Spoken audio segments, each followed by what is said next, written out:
안녕하세요. 자다민 요양병원 한의사 강소진입니다. 우유만큼 암에 좋다, 안 좋다, 의견이 엇갈리는 식품도 없는 듯합니다.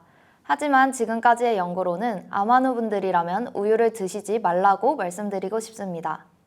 의학의 아버지 히포크라테스는 우유가 가장 완전한 식품이라고 이야기했다고 합니다.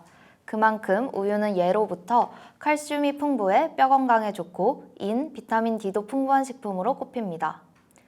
또 사람과 동물의 초유에 풍부한 락토페린이라는 성분이 면역세포인 NK셀을 증가시켜 암에 좋다고도 알려져 있죠.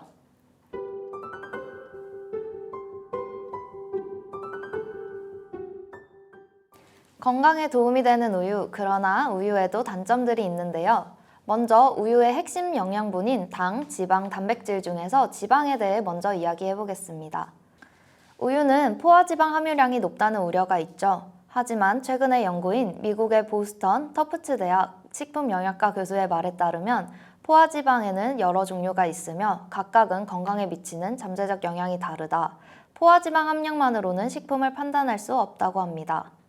그러면서 전지방 우유 등의 유제품을 섭취해도 심장병이나 뇌졸중의 위험을 높이지 않으며 오히려 이로울 수 있다는 연구 결과가 점점 많아지고 있습니다. 2018년 영국의 의학 전문지 랜시스에 실린 연구 결과에서도 전지방 유제품을 섭취한 사람의 심혈관 질환 발생 및 사망 위험이 더 낮은 것으로 밝혀졌습니다. 2014년 국제암저널에서는 우유 등 유제품 등을 통해 칼슘을 더 섭취하면서 대장암 위험이 감소되었다는 연구 논문이 있습니다. 2020년 최신의 영양학 진보라는 학술지에 게재된 바로는 저지방 유제품이 아니라 전지방 유제품을 섭취해도 비만 위험이 더 커지지 않는다는 연구 논문을 소개하면서 우유 등 유제품이 체중 증가를 돕지는 않는다고 기술했습니다. 결론적으로 우유의 지방이 크게 인체에 영향 주지 않는다는 연구 결과입니다.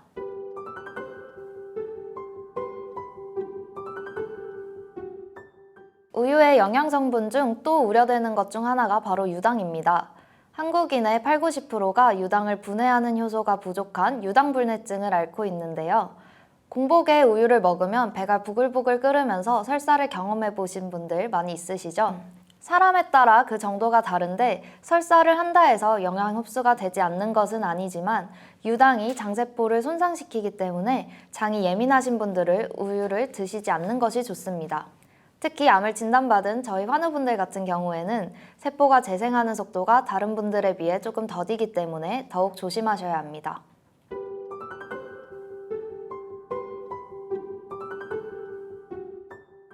자, 이제 암 환우분들께 가장 중요한 이야기를 해드릴 건데요. 바로 단백질과 성장인자입니다. 콜린 캠벨이라는 아주 유명한 영양학 교수님이 계세요. 미국의 아이비리그 코넬 대학의 명예교수신데 무엇을 먹을 것인가 라는 책의 저자시기도 하죠. 이 콜린 캠벨 교수님께서 미국에서 가장 권위 있는 미국 암학회, 암연구소, 국립보건원 등에서 자금을 지원받아 약 30년간 연구하신 더 차이나 스터디가 있는데 이 연구에서 우유의 단백질을 구성하는 카세인이라는 단백질이 모든 암종에서 암을 촉진한다는 결과가 있었습니다. 또한 우유는 소의 젖이잖아요. 새끼소가 우유만을 먹고도 충분히 성장을 잘 할 수 있습니다. 이는 IGF-1이라는 인슐린 유사 성장인자가 매우 풍부하기 때문입니다. 유럽의 영양학지에 따르면 우유의 섭취가 혈중 IGF-1의 농도를 상승시킨다는 연구 결과를 발표했습니다. 그래서 이런 성장인자가 우유의 섭취로 높아지게 되면 신체에는 세포 증식 및 사멸하는 나름의 사이클이 있는데 이를 교란시켜버리게 돼요. 암세포는 변이된 세포이기 때문에 몸에서 돌연변이라고 인식해서 없애야 되는 세포인데 이 암세포가 죽지 않고 계속 살아가면서 증식을 하는 안 좋은 세포잖아요. 그래서 이런 IGF-1과 같은 성장인자가 많게 되면 이 암세포를 계속 증식시켜 암이 우리 몸에서 커지고 면역력에 악영향을 준다는 것이죠. 일간에서는 소의 성장인자는 사람에게 흡수되지 않아 아무런 영향을 주지 않는다는 이야기도 있는데요. 여전히 갑론을박하고 있는 상황으로 연구가 더욱 필요할 것으로 생각됩니다. 하지만 분명한 것은 우유가 암을 키운다는 연구도 그만큼 충분히 나와 있는 상황이기 때문에 굳이 암 환우분들께서 이러한 리스크까지 감수하면서 우유를 드시는 것은 추천드리지 않습니다. 무엇을 먹느냐에 따라 암 치료의 길이 바뀔 수 있기 때문에 꼭 주의해 주시길 바랍니다. 감사합니다.